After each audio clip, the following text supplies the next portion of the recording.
अगर अभी तक आपने इस चैनल को सब्सक्राइब नहीं किया हो तो प्लीज़ इस चैनल को सब्सक्राइब कर लीजिए और साथ ही साथ बेल आइकन को प्रेस कीजिए ताकि समय समय पर आपको लेटेस्ट वीडियोस मिलती रहें। Hello friend, this is Manish Patil, motivation का बाप। दोस्तों, आज के वीडियो का टाइटल हमारा बहुत ही इंटरेस्टिंग है। इस वीडियो को शुरू करने से पहले कुछ क्वेश्चंस आपसे। क्या आप हमारे सिद्ध पुरुष जिन्हें हम भगवान कहते हैं, भगवान श्री कृष्ण, भगवान राम, भगवान शंकर, क्राइस्ट, मोहम्मद, गुरु नानक हो या साईं बाबा, इनके जैसी क्वालिटीज डेवलप करना चाहते हैं? दोस्तों, क्या आप अपने आप को सुपर ह्यूमन में तब्दील करना चाहते हैं? क्या आप अपनी लाइफ को नॉर्मल से स्पेशल में कन्वर्ट करना चाहते हैं? और आखिरी सवाल, क्या आप भगवान बनना चाहते हैं? दोस्तों, अगर इन सभी सवालों का जवाब आपका हां में है तो ये वीडियो है आपके लिए। इस वीडियो को एंडिंग तक देखिएगा। आज आपको ऐसी बहुत सारी चीजें सुनने मिलने वाली है जो आज से पहले आपने कभी नहीं सुनी होगी, और ये बातें अभी से और आज से ही आपकी लाइफ पूरी तरह से बदल देने वाली है। दोस्तों, आपको मेरी बातें बहुत ही अजीब और सरप्राइज करने वाली लग रही होंगी, पर ये बातें उतनी ही ज्यादा सही हैं। दोस्तों, आज मैं प्रकृति के जिन 7 गुणों के बारे में चर्चा करने जा रहा हूं, उन गुणों को सुनकर, समझकर और अपनी लाइफ में उतार कर या अपना कर कोई भी व्यक्ति अपनी जिंदगी को पूरी तरह से बदल सकता है। हम चाहे सिद्ध पुरुषों के बारे में बात करें, चाहे वो महात्मा बुद्ध हो या महावीर स्वामी, गुरु नानक हो या साईं बाबा, भगवान श्री कृष्ण हो या फिर भगवान श्री राम, भगवान शंकर हो, मोहम्मद हो या क्राइस्ट हो, इन सभी ने प्रकृति के इन गुणों को अपनाकर अपनी लाइफ को पूरी तरह से बदल दिया है और अपने आप को सुपर ह्यूमन या यूं कहें भगवान बना दिया है। दोस्तों, इसके साथ साथ अगर हम लोग अपनी पर्सनल और प्रोफेशनल लाइफ को पूरी तरह से सेट करना चाहें तो उन गुणों के आधार पर यह बहुत ही आसान है। इन गुणों को हम अपनी पर्सनल लाइफ में अपनाकर अपनी जीवन को बहुत ही ज्यादा हैप्पी, खुश मिजाज और पूरी तरह से खुशियों से भरा बना सकते हैं। और अगर इन गुणों को हम अपनी प्रोफेशनल लाइफ में अपना ले तो हम लोग सफलता के पायदान पे चढ़ते ही चले जाते हैं और महान बन जाते हैं। अगर दोस्तों मैं कुछ एग्जाम्पल्स के थ्रू आपको समझाऊं तो सबसे पहले मैं एग्जाम्पल लेना चाहूंगा जेफ बेजोस का, जो आज दुनिया के सबसे रईस इंसान है और साथ ही साथ Amazon.com कंपनी के मालिक हैं। दोस्तों, आज इनकी प्रॉपर्टी 5,25,000 करोड़ से ज्यादा है, जितने लाखों करोड़ों लोग अपनी पूरी जिंदगी कमाकर भी जमा नहीं कर सकते। और साथ ही साथ अगर हम बिल गेट्स की बात करें, जो दुनिया के सबसे रईस इंसानों की सूची में दूसरे स्थान पर हैं और माइक्रोसॉफ्ट कंपनी के मालिक हैं, आज इनके पास प्रॉपर्टी 5 लाख करोड़ से ज्यादा है। अगर हम अगला एग्जाम्पल लें मार्क जुकरबर्ग का, जो फेसबुक और व्हाट्सएप जैसी कंपनियों के मालिक हैं और साथ ही साथ दुनिया के रईस इंसानों की सूची में इनका 6वां स्थान है। दोस्तों, इन्होंने कुछ ही सालों में, 20-25 सालों में, 10-15 सालों में अपनी लाइफ को पूरी तरह से बदल दिया है। और ऐसे बहुत सारे एग्जाम्पल्स हैं, एग्जाम्पल्स की कमी नहीं है। चाहे वो धीरूभाई अंबानी हो, चाहे वो कुमार मंगलम बिरला हो, चाहे वो अजीम प्रेमजी हो, चाहे वो रतन टाटा हो, चाहे वो कार्लोस स्लिम हो, चाहे वो वॉरेन बुफे हो, इन सभी ने इन गुणों को अपनाकर अपनी लाइफ को पूरी तरह से चेंज कर लिया है। तो दोस्तों, ये प्रकृति के 7 गुण हैं क्या और इन्हें हम कैसे अपनी लाइफ में अपना सकते हैं, आइए इन पर चर्चा करते हैं। दोस्तों, प्रकृति का पहला गुण होता है कि प्रकृति में जो कुछ भी होता है वो पूर्णता के साथ प्रकट होता है। इस गुण को फिर एक बार सुनिएगा, प्रकृति में जो कुछ भी होता है वो पूर्णता के साथ प्रकट होता है या प्रकृति उन्हें पूर्णता के साथ प्रकट करती है। दोस्तों, प्रकृति में सिर्फ 2 भाव होते हैं, एक गुस्से का भाव और दूसरा प्यार का भाव, और प्रकृति दोनों को ही बहुत ही पूर्णता के साथ प्रकट करती है। इसके अलावा प्रकृति में कोई भी भाव नहीं होता। न प्रकृति किसी से ईर्ष्या करती है, न प्रकृति किसी को नीचा दिखाती है, न प्रकृति किसी से कंपैरिजन करती है, न प्रकृति किसी से कंपटीशन करती है। गुस्सा और प्यार 2 ही भाव प्रकृति में होते हैं। दोस्तों, अगर प्रकृति गुस्सा करती हो तो पूर्णता के साथ करती है, जैसे किसी बाढ़ का आना हो, सुनामी का आना हो, ज्वालामुखी का फटना हो, ओले गिरना हो, चटकदार धूप हो, बहुत ज्यादा तेज बारिश हो, प्रकृति में किसी भी बीमारी का प्रकोप हो या किसी भी आपदा का आना, ये सभी प्रकृति पूर्णता के साथ प्रकट करती है। प्रकृति कभी ये नहीं देखती कि ये हिंदू है या मुस्लिम है, सिख है या ईसाई है, अमीर है या गरीब है, काला है या गोरा है, बच्चा है या बूढ़ा है। प्रकृति कभी भी इन चीजों पर ध्यान नहीं देती, किसी पर भी कोई रहम नहीं करती। अगर वो गुस्सा करती है तो किसी को नहीं बख्शती, सब पर समान रूप से अपना कहर बरपाती है। दोस्तों, आपने सुना भी होगा कि केदारनाथ में एक समय बादल फट गए थे और बहुत सारे लोगों की मौत हो गई थी। दोस्तों, केदारनाथ तो एक धार्मिक स्थल है। आपने बहुत बार सुना भी होगा कि वैष्णो देवी जाने वाले रास्ते में बहुत बार धार्मिक व्यक्तियों से भरी बस पलट जाती है। आपने सुना भी होगा कि नेपाल में और काठमांडू में भूकंप आ गया था जिससे बहुत सारे लोगों की मौत हो गई थी। तो दोस्तों ये सभी तो धार्मिक स्थल है, यहां पर आने वाले सभी इंसान धार्मिक कृत्य में ज्यादा संलग्न होते हैं। इसके बाद भी इन लोगों के साथ बुरा हादसा क्यों होता है दोस्तों? इसलिए क्योंकि प्रकृति को आपकी धार्मिकता से कोई लेना देना नहीं है। आप कितने पाप, कितने पुण्य, कितने धर्म और अधर्म के काम करते हो, प्रकृति को इससे लेना देना नहीं है। प्रकृति को इस चीज से लेना देना है कि आप उसके गुणों को फॉलो करते हैं या नहीं। दोस्तों अगर हम भी एज अ ह्यूमन बीइंग प्रकृति के गुणों को फॉलो करना शुरू कर दें तो हमारी लाइफ भी अभी से बदल सकती है। अगर हम भी प्रकृति के इस गुण को, कि प्रकृति पूर्णता के साथ सब कुछ प्रकट करती है, इसे फॉलो करना शुरू कर दें तो हम भी सुपर ह्यूमन बन जाएंगे। अगर हम भी अपने मन के भावों को, चाहे हम किसी से जलन रखते हो तो उसे पूर्णता से एक्सप्रेस कर दें, अगर हम किसी से प्यार करते हैं तो उसे पूर्णता के साथ प्रकट करते हैं, अगर हमें किसी पर गुस्सा आता है या किसी से हमें नफरत है तो उसे पूर्णता के साथ प्रकट कर दें, हम किसी से कोई कंपैरिजन या कंपटीशन करते हैं और उसे पूर्णता के साथ प्रकट कर दें, तो दोस्तों हम भी सुपर ह्यूमन बन सकते हैं, क्योंकि प्रकृति का ये गुण हम जाने ही अनजाने में फॉलो करते चले जाएंगे। दोस्तों एक एग्जाम्पल के थ्रू आपको समझाना चाहता हूं। एक बार भगवान शंकर एक छोटे से बालक को त्रिशूल से उसकी गर्दन काट देते हैं, जो बाल गणेश होते हैं। तो दोस्तों बहुत सारे लोगों के क्वेश्चंस भी होते हैं, क्या भगवान शंकर को यह पता नहीं था कि वो उन्हीं का बच्चा है, कि वो गणेश जी है? भगवान शंकर त्रिकालदर्शी है, मतलब तीनों कालों के ज्ञाता, क्या उन्हें कुछ भी पता नहीं था? दोस्तों भगवान शंकर प्रकृति है, वो प्रकृति के गुणों को फॉलो करते हैं। अगर उन्हें पूरा गुस्सा आता है तो वो पूर्णता के साथ प्रकट करते हैं। और कहा जाता है कि अगर हम अपने भावों को, अपने इमोशंस को पूर्णता के साथ प्रकट करें तो प्रकृति इससे होने वाले विनाश को भी बदलने की सत्ता देती है, मतलब प्रकृति उसे पूरी तरह से ठीक कर देती है। दोस्तों जैसा कि मैंने बताया कि प्रकृति में सिर्फ दो ही भाव होते हैं, एक गुस्से का भाव और दूसरा प्यार का भाव। हमारे सिद्ध पुरुष जिन्हें हम भगवान कहते हैं, आप गौर कीजिएगा, इनमें भी सभी में सिर्फ ये दो ही भाव होते हैं, या तो वो बहुत ज्यादा प्यार करते हैं या वो नफरत करते हैं। तीसरा भाव ही नहीं होता। ना तो वो किसी से जलन करते हैं, ना तो वो किसी से कंपैरिजन करते हैं, कंपटीशन करते हैं, ना तो किसी को नीचा दिखाते हैं, या ना तो अपने आप को बहुत ज्यादा सर्वे सर्वा बताते हैं। दोस्तों आप सभी में चेक कीजिए, चाहे वो साईं बाबा हो, गुरु नानक हो, कृष्ण हो, शिव हो, राम हो, सभी में यह गुण पाया जाता है। दोस्तों प्रकृति का दूसरा गुण है कि प्रकृति में जो भी कुछ मौजूद है वो सभी अपने आप को परफेक्ट मानते हैं, सिर्फ इंसानों को छोड़कर, क्योंकि इंसानों में ब्रेन और ईगो होता है, जिसके कारण इंसानों में हमेशा अपने आप में कमियां ही दिखती है। वो हमेशा अपने आप को दूसरों से कंपेयर और कंपटीशन करते रहते हैं। इसी ब्रेन और ईगो के कारण वो हमेशा हीनता और पाखंड में बिजी रहते हैं। और अगर हम प्रकृति की दूसरी वस्तुओं के बारे में बात करें, चाहे वो पेड़ पौधे हैं या वनस्पतियां, चाहे पशु पक्षी हो या जानवर, सभी अपने आप को परफेक्ट मानते हैं। कभी आपने किसी शेर को बकरी बनने की इच्छा लिए हुए नहीं देखा होगा, या किसी बकरी को शेर बनने की इच्छा लिए हुए नहीं देखा होगा। कोई गुलाब का फूल गेंदे का फूल नहीं बनना चाहता और कोई गेंदे का फूल गुलाब का फूल नहीं बनना चाहता। कोई हीरा पत्थर में तब्दील नहीं होना चाहता, कोई पत्थर हीरे में चेंज नहीं होना चाहता।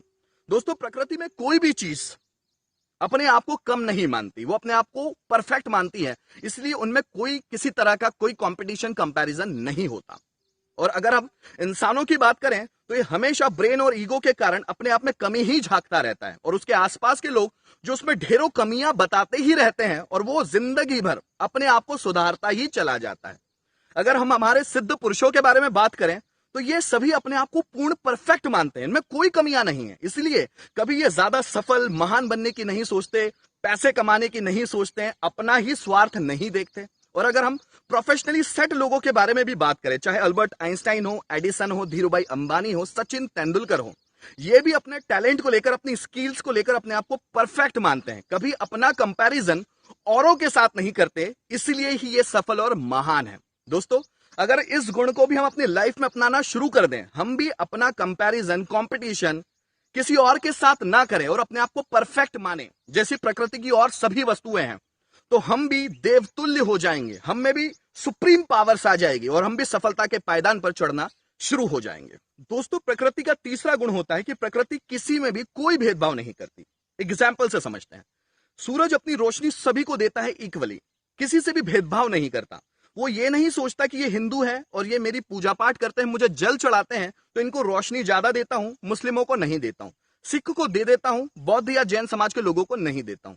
सूरज किसी भी तरह की भेदभाव की कोई नीति नहीं अपनाता।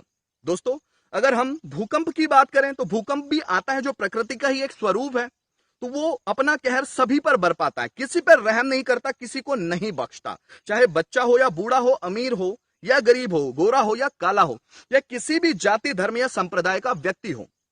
दोस्तों अगर हम हवा की बात करें तो हवा भी अपने साथ ऑक्सीजन लेकर आती है और ऑक्सीजन वो सभी में देती है। कभी भी किसी के साथ धर्म, जाति या संप्रदाय के आधार पर भेदभाव नहीं करती। वो कभी भी ये नहीं सोचती है कि ये व्यक्ति ज्यादा पूजा पाठ करता है, ये मुझे ज्यादा फूल चढ़ाता है या अगरबत्ती चढ़ाता है या पुण्य के काम ज्यादा करता है, पाप नहीं करता, तो इसको ऑक्सीजन ज्यादा मिलना चाहिए, इसको नहीं मिलना चाहिए। दोस्तों अगर हम पेड़ पौधों की बात करें तो पेड़ पौधे भी अपनी छाया और फल सभी को समान रूप से देते हैं। कभी भी ये नहीं सोचते कि ये बच्चा है या बूढ़ा, अमीर है या गरीब, धार्मिक है या अधार्मिक। दोस्तों अगर हम नदियों की बात करें तो नदियां भी अपना पानी सभी को समान रूप से देती है। दोस्तों ये सभी प्रकृति के स्वरूप है और प्रकृति कभी किसी में भेदभाव नहीं करती, पर प्रकृति सबको सब कुछ गुण और योग्यता के आधार पर देती है। अगर आप में गुण और योग्यता है तो आपको सब कुछ प्रकृति देगी, और अगर नहीं है तो आपको कुछ नहीं मिलने वाला। दोस्तों अगर किसी पेड़ में फल लगा है तो आपको उस फल को तोड़ते आना चाहिए, वो फल आप तक चलकर नहीं आएगा। अगर किसी पेड़ के नीचे छाया है तो उस छाया में बैठने के लिए आपको कोशिश करनी होगी, आपको अपने गुण और योग्यता को दिखाना होगा। दोस्तों अगर आपको हवा में ऑक्सीजन मिलती है तो अगर आपके फेफड़े स्वस्थ हैं तो ही ऑक्सीजन आपको मिलेगी, अदरवाइज नहीं मिलेगी। दोस्तों आपने सुना भी होगा कि भगवान श्री कृष्ण ने कौरवों की तुलना में पांडवों का साथ दिया था। क्यों? क्योंकि कौरवों की तुलना में पांडव ज्यादा गुणी और योग्यतावान थे। तो प्रकृति में हमेशा गुणी और योग्य लोगों का साथ देती है। अगर आप गुणी और योग्य हैं तो प्रकृति से आपको सब कुछ मिलेगा। दोस्तों प्रकृति का चौथा गुण है कि प्रकृति हमेशा बांटने में विश्वास करती है। सूरज रोशनी बांटता है, हवाएं ऑक्सीजन बांटती है, नदियां अपना पानी बांटती है, पेड़ छाया और फल बांटते रहते हैं। प्रकृति में हर एक चीज बांटने पर विश्वास करती है, सिर्फ इंसान को छोड़कर। दोस्तों अगर हम भी बांटना सीख जाएं, जैसे बोलते हैं ना कि बांटने से विद्या बढ़ती है, कोई भी चीज अगर पैसों को भी आप लोगों के साथ शेयर करेंगे तो वो भी बढ़ जाएगा। बाइबल में भी कहा गया है जो चीज आप बांटेंगे वो चीज बढ़ जाएगी, और जो चीज आप बचाएंगे उसे आपसे छीन लिया जाएगा। दोस्तों हमारे सिद्ध पुरुष जितने भी हो, चाहे वो शंकर हो, चाहे वो भगवान श्री कृष्ण हो या राम हो, क्राइस्ट हो या मोहम्मद हो, साईं बाबा हो या गुरु नानक हो, आप इनमें कभी भी बचाने का गुण नहीं पाएंगे। आपने साईं बाबा की लाइफ को तो अच्छे से देखा ही होगा। साईं बाबा ने हमेशा भिक्षा मांगकर सबसे पहले लोगों को खिलाया है, उसके बाद स्वयं खाया है। आपने संत कबीर की लाइफ सुना होगा, वो भी बांटने में ही विश्वास करते थे। आपने भगवान शंकर श्री कृष्ण को देखा होगा, वो हमेशा बांटने में ही विश्वास करते थे। मोहम्मद बोलते थे दिन भर का जितना भी उनके पास होता था वो शाम तक सब लोगों में दान दे दिया करते थे। जीसस क्राइस्ट के पास अपना कहने लायक कोई चीज नहीं थी। तो दोस्तों ये सभी सिद्ध पुरुष हमेशा बांटने में विश्वास करते हैं, इसलिए ये प्रकृति तुल्य मतलब भगवान तुल्य हो जाते हैं। अगर कोई इंसान भी इन क्वालिटी को अपना ले तो वो भी भगवान तुल्य हो सकता है।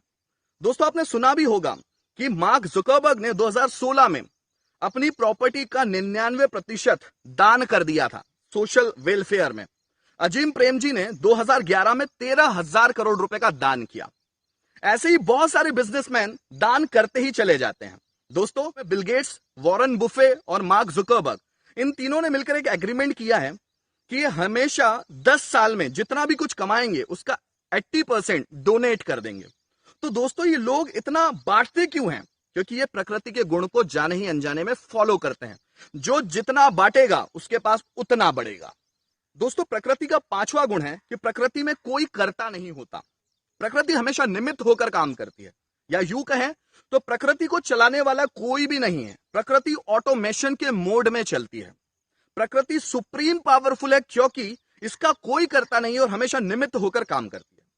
दोस्तों अगर हम इंसान भी ईश्वर के निमित्त या प्रकृति के निमित्त होकर काम करें तो हम लोगों में भी अनलिमिटेड पावर्स हो जाएगी। हम भी असंभव कामों को संभव बना सकते हैं और वो सब कुछ कर सकते हैं जो हम अपने लिए और दूसरों के लिए करना चाहते हैं। दोस्तों आपने कभी भी हमारे सिद्ध पुरुषों, चाहे वो श्री कृष्ण हो, राम हो, शिव हो, मोहम्मद हो, क्राइस्ट हो, साईं बाबा हो, गुरु नानक हो, कबीर हो, कालिदास हो, या बहुत सारे ऐसे बिजनेसमैन लोग हैं जो हमेशा प्रकृति के ईश्वर के निमित्त होकर काम करते हैं। वो काम भी करते हैं तो इसलिए नहीं कि उन्हें प्रसिद्धि मिलेगी, उनका नाम होगा, लोग उन्हें जानेंगे, पहचानेंगे, बल्कि इसीलिए करते हैं क्योंकि उन्हें ऑटोमेटिक आदेश मिला हुआ होता है। बहुत सारे बिजनेसमैन इसलिए अपने बिजनेस को ज्यादा बढ़ा पाए क्योंकि उन्होंने बिजनेस लोगों के लिए चलाया है, लोगों को जॉब देने के लिए चलाया है, लोगों की लाइफ को सुधारने के लिए चलाया हुआ है। अगर हम बिल गेट्स के बारे में बात करें तो बिल गेट्स की कंपनी में 1,28,000 वर्कर्स काम करते हैं। अगर हम मुकेश अंबानी की बात करें तो आज जियो में 1.5 लाख से ज्यादा वर्कर्स काम करते हैं। अगर हम एप्पल कंपनी की बात करें तो 1,25,000 से ज्यादा वर्कर्स वहां पर काम करते हैं। तो ये लोग जाने ही अनजाने में दूसरों की लाइफ को बहुत ज्यादा बेहतर बनाने में लगे हुए हैं, अपने प्रॉफिट को छोड़कर। इसी कारण से इन लोगों को बहुत ज्यादा ही मिलता चला जा रहा है। तो अगर हम भी प्रकृति के या ईश्वर के निमित्त होकर काम करना शुरू कर दे, अपना स्वार्थ ना देखें, मेरा नाम होता है या ना होता हो, मुझे प्रसिद्धि मिलती हो या ना मिलती हो, और अगर हम प्रकृति के और ईश्वर के निमित्त होकर काम करना शुरू कर दें तो हमारी लाइफ भी पूरी तरह से बदल सकती है। दोस्तों, प्रकृति का छठवां गुण है कि प्रकृति ने सभी को पूर्ण स्वतंत्रता दी है। प्रकृति कभी भी किसी के कामों में या जीवन में दखल नहीं देती या किसी तरह का कोई हस्तक्षेप नहीं करती। Means 0% interference. दोस्तों, चाहे आप अच्छा करते हो या बुरा करते हो, सही करते हो या गलत करते हो, आप धर्म में हो या अधर्म में हो, आप पाप करते हो या पुण्य करते हो, प्रकृति ने आपको फुल फ्रीडम दी है। प्रकृति आपके जीवन में कोई भी ताक झाक नहीं करती, आपको कोई इंस्ट्रक्शन नहीं देती। आप अपनी जिंदगी जीने के लिए पूरी तरह से स्वतंत्र हैं, आपको कोई बाउंडेशन नहीं है। चाहे तो आप अपनी जिंदगी को सफलता के पायदानों पर पहुंचा दो, चाहे नर्क में ढकेल दो। चाहे तो आप बहुत अच्छा जीवन जियो, चाहे आप बेकार जीवन जियो। ये पूरी स्वतंत्रता आपको प्रकृति ने प्रदान की है। दोस्तों, आपने हमारे पूरे सिद्ध पुरुषों की लाइफ देखी होगी या भगवानों की लाइफ को सुना होगा। ये लोग किसी की भी लाइफ में हस्तक्षेप नहीं करते, चाहे राम हो, कृष्ण हो, शिव हो, साईं बाबा हो या गुरु नानक।